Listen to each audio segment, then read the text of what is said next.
Hi കൂട്ടുകാരെ, പുതിയൊരു വീഡിയോയിലേക്ക് എല്ലാവർക്കും സ്വാഗതം. എല്ലാവർക്കും നല്ലൊരു ദിവസം, നല്ലൊരു വർഷം ആശംസിച്ചുകൊണ്ട് ഇന്നത്തെ ഈ വീഡിയോ ഇവിടെ ആരംഭിക്കുന്നു. പുതിയതായിട്ടും പുതുമ നിറഞ്ഞും ഒന്നുമല്ല വീഡിയോ. കഴിഞ്ഞ വർഷത്തെ എൻ്റെ തുടർച്ചയായ വീഡിയോയിൽ ആണ് ഇത്. എങ്കിലും ഈ വർഷത്തെ ആദ്യത്തെ വീഡിയോ. പുതുമയൊന്നുമില്ല കേട്ടോ, പഴമ തന്നെ ഉള്ളൂ. ഇപ്പോഴേ എനിക്ക് പുതിയ വിഭവങ്ങളൊന്നും അല്ല, കൂട്ടുകാരൊന്നും പ്രതീക്ഷിക്കണ്ട. നമ്മുടെ രാവിലത്തെ ജോലി ആരംഭിക്കുകയാണ്. ഇപ്പോഴേ ജോലി ആരംഭിക്കാം. ഞാൻ ഇവിടെ കപ്പ അരിഞ്ഞെടുത്തിട്ടുണ്ട്. അപ്പം അത് വേവിക്കാൻ പോവുകയാണ്. ഇപ്പോഴേ ഇതൊന്ന് കഴുകിയെടുക്കാം. അതിനുശേഷം വീണ്ടും നമുക്ക് കാണാം.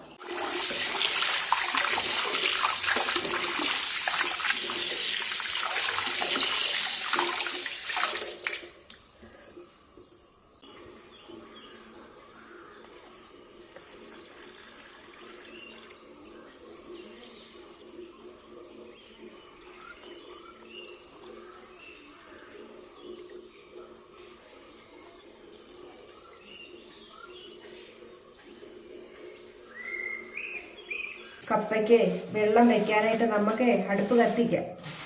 ഈ അങ്ങോട്ട് കത്തിക്കാം. ഇപ്പം കുറച്ച് കൂട്ടുകാരെല്ലാം ചോദിച്ചിരുന്നു കടുവായെ പിടിച്ചോ എന്ന്. അന്ന് ഉച്ചയായപ്പോഴത്തേക്കിന് കടുവായെ പിടിച്ചു. കൂട്ടുകാരെ, അറിയാൻ വയ്യാത്ത കൂട്ടുകാർക്ക് വേണ്ടി ഞാനൊന്ന് പറഞ്ഞു. ഇവിടെ നമ്മുടെ വീട്ടിൽ നിന്നും കുറച്ച് അകലെയായിട്ടാണ്, അതായത് കാടിനോട് ചേർന്ന പ്രദേശം. അവിടെ കുറേ വീടുകളുണ്ട്. പലതരം കൃഷികളും, കോലിഞ്ചി, കുരുമുളക്, റബ്ബർ എന്നുവേണ്ട ഒട്ടുമിക്ക കൃഷികളുമായിട്ട് കഴിയുന്നവരാണ് ഞങ്ങളെല്ലാവരും. പ്രത്യേകിച്ച് അപ്പോഴേ അവർ തനി കർഷകർ തന്നെ ഭയങ്കര പണി ചെയ്യുന്ന, എന്നാൽ വലിയ സാമ്പത്തിക ശേഷിയൊന്നുമില്ലാത്ത കുറേ കുടുംബങ്ങളാണ് അവിടെ താമസിക്കുന്നത്. ആർക്കും വലിയ സാമ്പത്തിക ശേഷി ഇല്ല എങ്കിൽ തന്നെ ഇടത്തരക്കാര്, അങ്ങനെ പറയാം. എന്താ പറയുന്നതെന്ന് എനിക്കറിയില്ല. അങ്ങനെ അതുകൊണ്ടാണ് ഞാൻ അങ്ങനെ പറഞ്ഞത്, ഇടത്തരക്കാര്. അപ്പോഴേ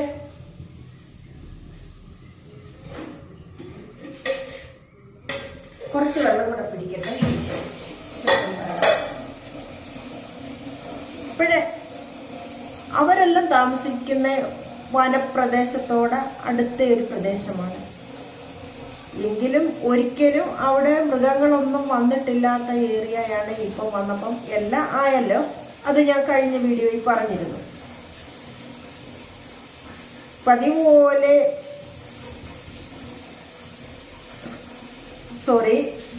പോലല്ല, അവിടെ കടുവ എന്നൊരു മൃഗങ്ങൾ ഇതുവരെയും ഈ പ്രദേശത്തോ ഒന്നും വന്നിട്ടില്ല. പക്ഷെ അവരുടെ കിണറ്റിൽ കടുവ വീണു. അതാണ് പുതിയ കൂട്ടുകാരോട് ആരെങ്കിലും കാണുന്നുണ്ടെങ്കിൽ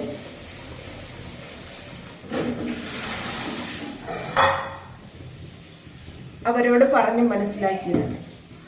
കൂട്ടുകാർ ചോദിച്ചിരുന്നോ കടുവയെ പിടിച്ചോന്ന്. അന്ന് ഉച്ചയായപ്പോഴത്തേനെ കടുവയെ പിടിച്ചുകൊണ്ട് ഫോറസ്റ്റുകാരും അതിൻ്റെ വേണ്ടപ്പെട്ട ഉദ്യോഗസ്ഥരെ പിടിച്ചുകൊണ്ട് പോയി. അതിനെ മെഡിക്കലായിട്ടുള്ള ആരോഗ്യനിലയൊക്കെ ചെക്ക് ചെയ്ത ശേഷം അവരെ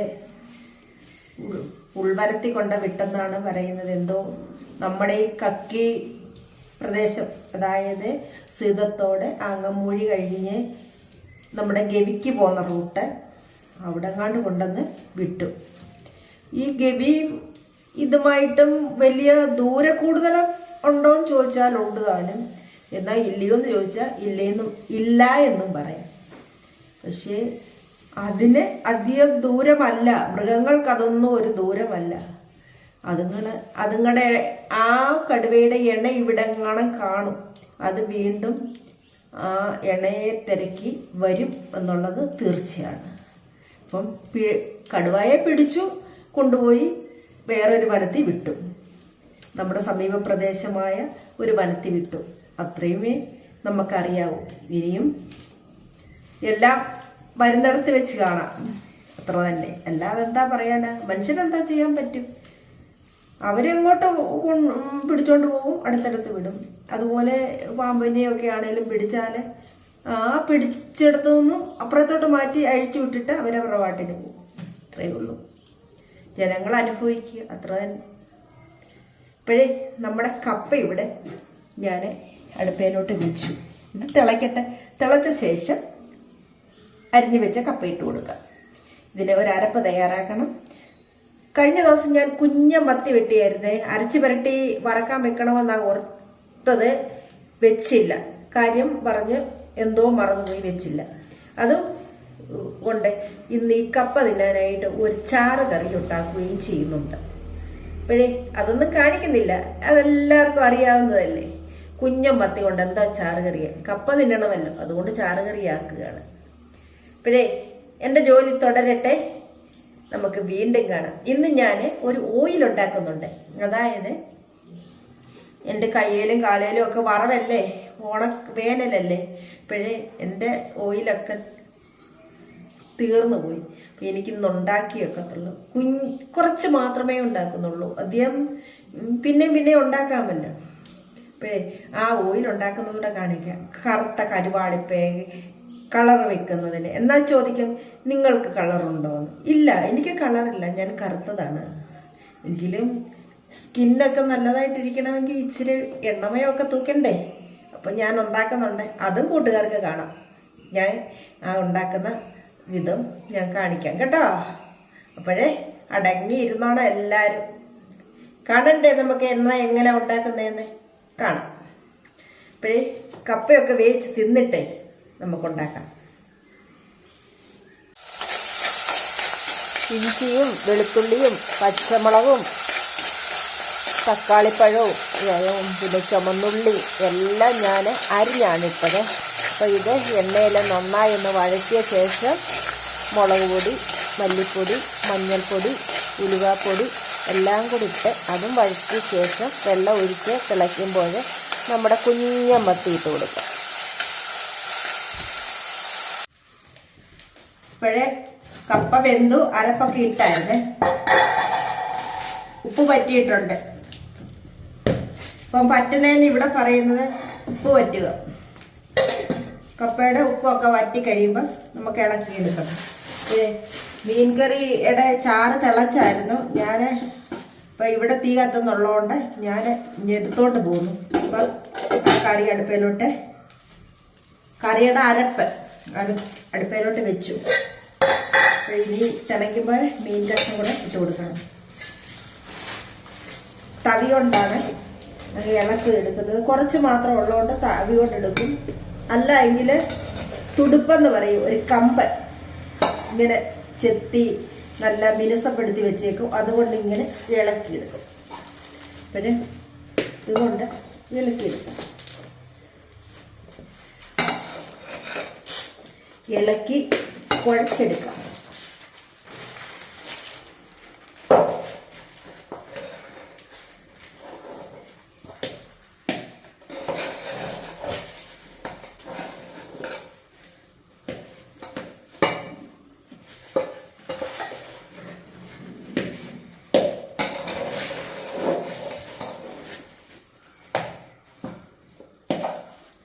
ഇങ്ങനെ കുഴച്ച് വരും.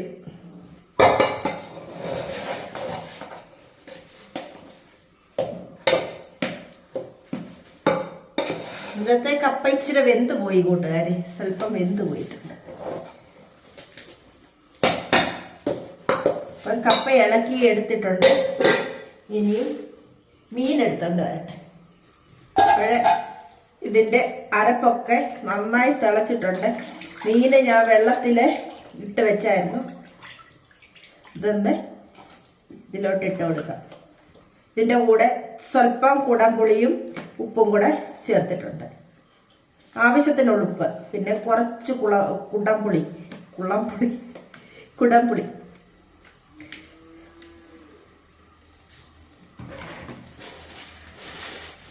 ശരി. ഇളക്കി ഒന്ന് വട്ടമൊക്കെ ഒന്ന് ചുറ്റിച്ചിട്ട് അടുപ്പയിലോട്ട് വയ്ക്കാം. ഇത് പതുക്കെ ഇരുന്ന് വേഗട്ടെ.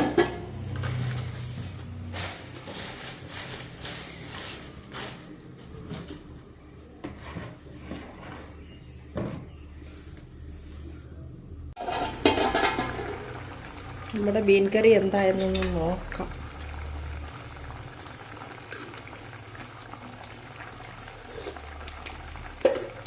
ഉപ്പും പുളിയൊക്കെ ഉണ്ട്. വെന്ത് പറ്റുമ്പോൾ ആയിക്കോളും. ഇച്ചിരി കൂടെ വേകാനും ഇച്ചിരി വെന്ത് പറ്റാനുണ്ട്. ഇപ്പോഴേ നമ്മുടെ മീൻ കറി എല്ലാം വെന്തിട്ടുണ്ട്.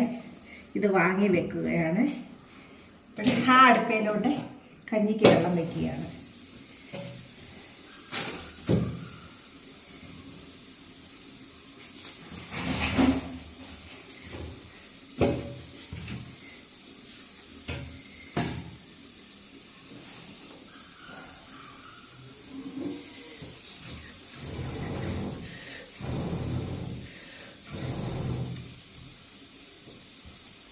ഇപ്പോഴേ ഞങ്ങൾ രാവിലെ കപ്പയും മീൻ കറിയും കൂടെ കഴിക്കട്ടെ. അതിനുശേഷം വീണ്ടും നമുക്ക് കാണാം. ഞാൻ റേഷൻ അരിയാണ് ഇത് ഇട്ട് കൊടുത്തത്. എന്തായെന്ന് നോക്കട്ടെ. ഒന്നും ആയിട്ടില്ല. പക്ഷേ ഇതിൻ്റെ അകത്തോട്ട് നമുക്ക് വേറെ ഒരു കാര്യം ഇട്ട് കൊടുക്കാൻ മറന്നു. കുറച്ച് ഉപ്പ് പൊടിയോ ഒന്നുകൂടെ ഒന്ന് ഇളക്കി വയ്ക്കാം. അതായത് ഇതിട്ട് കൊടുക്കുന്നത് ചോറിന് ഉപ്പ് പിടിക്കുകയും ചെയ്യും, അതുപോലെ തന്നെ പറ്റി പിടിക്കുകയില്ല. ഇപ്പോഴേ ഒന്നുകൂടെ വേഗട്ടെ.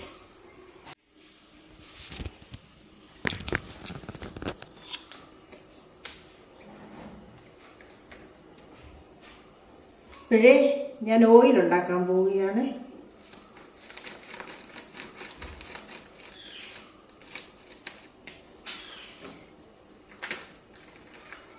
ഈ ഒരു കവറിലെ പൊടിയാണ്. നമുക്കൊരു ചെറിയൊരു കുഞ്ഞൊരു ബോട്ടിലിട്ട് കൊടുക്കാം പൊടി ആദ്യം.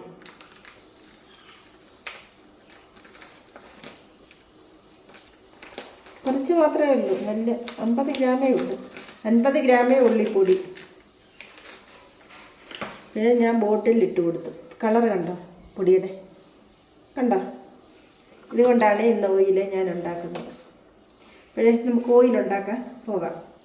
അതിന് മുമ്പായിട്ട് നമുക്കൊരു ചെറിയൊരു പാത്രം വേണം. കുഞ്ഞൊരു പാത്രം ഞാൻ എടുക്കുകയാണ്. നീന്നാറ്റമൊന്നുമില്ല. അപ്പം കുഞ്ഞൊരു പാത്രം എടുത്തു. ഇത് തന്നെ 1 സ്പൂൺ പൊടി. ഞാൻ കുറച്ച് ഓയിലേ ഉണ്ടാക്കുന്നുള്ളൂ. അപ്പോൾ 1 സ്പൂൺ എടുത്തുകൊണ്ട് വരട്ടെ.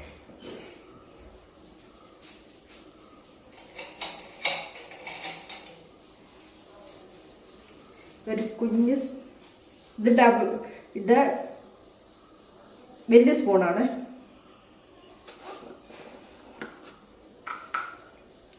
ഈ 1 സ്പൂണ് ഇടുന്നില്ല. 1/2 സ്പൂണേ ഇട്ട് കൊടുക്കുന്നുള്ളൂ പൊടി. കുറച്ച് മാത്രമേ എണ്ണ ഞാൻ ഉണ്ടാക്കുന്നുള്ളൂ. ബാക്കി പിന്നീട് അത് തീരുമ്പോഴേ ഉണ്ടാക്കുന്നുള്ളൂ. കുറച്ച് മാത്രം, ഇച്ചിരി മാത്രമേ ഉണ്ടാക്കുന്നു. അപ്പോഴേ ഞാൻ ഇട്ട് കൊടുത്തല്ലോ. ഇനി നമുക്ക് വേറൊരു കാര്യം കൂടെ വേണം. ഞാൻ എടുത്തോണ്ട് വരട്ടെ. സ്വല്പം താമസമുണ്ട്. അതായത് പാലാണ് എടുക്കുന്നത്. കവർ പൊട്ടിക്കാൻ താമസമുണ്ട്. അതിനാണ് ഞാൻ പറഞ്ഞത് ഇച്ചിരി താമസമുണ്ടെന്ന്. ഇപ്പോഴേ നമ്മുടെ മറ്റേ കവറിലല്ലാതെ ലൂസായിട്ട് കിട്ടുന്ന പാലുണ്ടെങ്കിൽ അതാണ് ഏറ്റവും നല്ലത്. ഇന്ന് എനിക്കത് കിട്ടിയില്ല. അതുകൊണ്ടാണ് ഞാനിപ്പം ഈ പാലെടുക്കുന്നത്. ഇതിൽ പാലൊഴിക്കാം കുറച്ച്.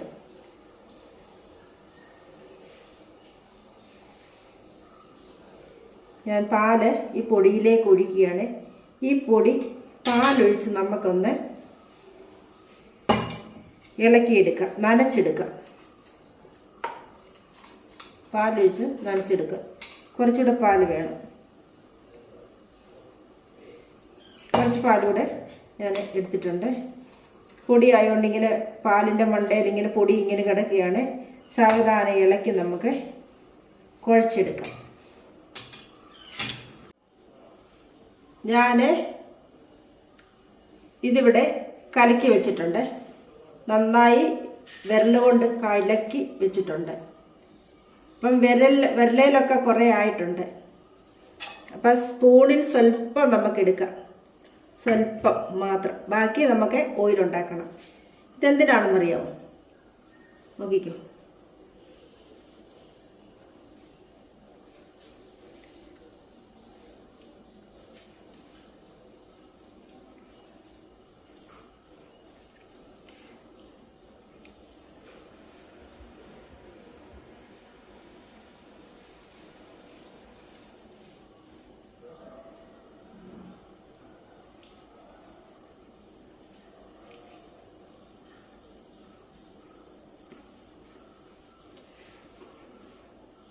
അപ്പം നമ്മുടെ മുഖത്തെ ഇതിവിടെ ഇരിക്കട്ടെ.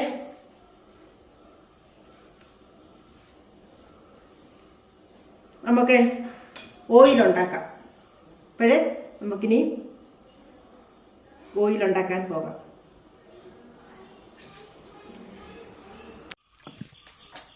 അപ്പോൾ കൂട്ടുകാരെ, നമുക്ക് ഓയിലുണ്ടാക്കാൻ പോകാം. ഓയിലുണ്ടാക്കാനായിട്ട് ഞാനൊരു ചീനച്ചട്ടി അടുപ്പിൽ വെച്ചിട്ടുണ്ട്. അതിലേക്ക് കുറച്ച് എണ്ണ ഒഴിച്ചിട്ടുണ്ട്, കാണിക്കാം. ഇപ്പോഴേ മൊരിഞ്ഞ് വരുമ്പോഴേ നമ്മുടെ കൈകൊണ്ട് ഇങ്ങനൊന്ന് നോക്കുമ്പോഴേ ഉമുക്കിരി ഉണ്ടല്ലോ, അല്ലെങ്കിൽ മണൽ ഇങ്ങനെ വെക്കുന്ന ഉടനെ ഓരോ തരികൾ വേറിട്ട് പോകുമല്ലോ, ആ പരുവാകുമ്പോഴേ വാങ്ങി വയ്ക്കാം. അതായത് ഇതിൻ്റെ തിള അടങ്ങുമ്പോൾ നമുക്ക് തീ ഓഫ് ചെയ്യാം. ചെറിയ തീയിലായോണ്ടാണ് ഇത്, അതുകൊണ്ട് സത്തെല്ലാം ഇറങ്ങി നന്നായി ഇതാവും. അതെ, ഇത് പാവയ്ക്കാൻ നോക്കാം. പാവയ്ക്ക എന്തായാലും പാവയ്ക്ക ഇടയ്ക്കിളക്കി കൊടുത്തില്ലെങ്കിൽ അടിയിരുന്ന് കരിയും. പാവയ്ക്ക എണ്ണയ്ക്കകത്തിട്ട് ഉപ്പ് വരട്ടി ഇന്നലെ ഞാൻ അരിഞ്ഞ് വെച്ചേക്കുമായിരുന്നു. ഉപ്പ് വരട്ടി വെച്ചേക്കുമായിരുന്നു. ഇപ്പോഴേ ഇത് പാകമായിട്ടുണ്ടേ, നമുക്ക് ഫ്ലെയിം ഓഫ് ചെയ്യാം. ഇവിടെ നമ്മുടെ ഓയിലിൻ്റെ പതയെല്ലാം അടങ്ങിയിട്ടുണ്ട്. ഓയില് തെളിഞ്ഞു തുടങ്ങിയിട്ടുണ്ട്. കണ്ടോ ഓയിലിൻ്റെ കളർ കണ്ടോ? പിന്നെ നമ്മളൊരു ചില്ല് കുപ്പിയിലോ നമുക്ക് സാഹചര്യം അനുസരിച്ച് നമ്മൾ ഒരു ബോട്ടിലാക്കി വയ്ക്കുക. ചിലർക്ക് കാണത്തില്ലല്ലോ ചില്ല് കുപ്പിയൊന്നും. ഇപ്പോൾ അവരവരുടെ സൗകര്യം പോലെ എടുത്ത് വയ്ക്കുക. കണ്ടോ ഓയിൽ? ഇപ്പോഴേ കുളിക്കുന്നതിന് അരമണിക്കൂർ മുമ്പ് പുരട്ടി കൊടുക്കണം. ഇനിയും ഞാൻ പറയാം ഈ പൊടി എന്തായിരുന്നു എന്ന്. നിങ്ങളോട് ഞാൻ പറഞ്ഞില്ലല്ലോ, നിങ്ങൾ പിന്നെ പ്രാഗി കാണും. ഇപ്പോഴേ ഇതെന്താണെന്നറിയാമോ? ഇതാണ് മഞ്ചിഷ്ടയുടെ പൊടിയാണ്. ഇതിൻ്റെ കമ്പ് കിട്ടും. കമ്പ് കിട്ടുന്നതാണ് ഏറ്റവും നല്ലത്. ഇപ്പോൾ ഇവിടെ കമ്പൊന്നും കിട്ടത്തില്ല, ഇതിൻ്റെ പൊടിയേ കിട്ടത്തുള്ളൂ. കണ്ടോ ഈ പരുവം? പൊടിയുടെ നിറമൊക്കെ മാറി വരുമ്പോഴാണ് നമ്മൾ ഫ്ലെയിം ഓഫ് ചെയ്യേണ്ടത്. ഈ പൊടി ഇവിടെ കിടക്കട്ടെ. ഈ പൊടി ഉൾപ്പെടെ എണ്ണ ആയിട്ട് ഞാൻ എടുത്ത് വയ്ക്കും. ഞാൻ ഇത് അരിക്കില്ല കേട്ടോ. ഈ പൊടി ഉൾപ്പെടെയാണ് ഞാൻ എണ്ണയുമായിട്ട് എടുത്ത് വയ്ക്കുന്നത്. അപ്പോഴേ ഈ പൊടിയുടെ സത്തെല്ലാം ഇറങ്ങിക്കോളുമല്ലോ അതിൽ കിടന്ന്. ഇപ്പോഴേ ഇനിയും പുതിയൊരു വീഡിയോയുമായിട്ടേ അടുത്ത ദിവസം കാണാം. അന്ന പ്രതീക്ഷയോടുകൂടി ഞാനിവിടെ നിർത്തുന്നു. നന്ദി, നമസ്കാരം.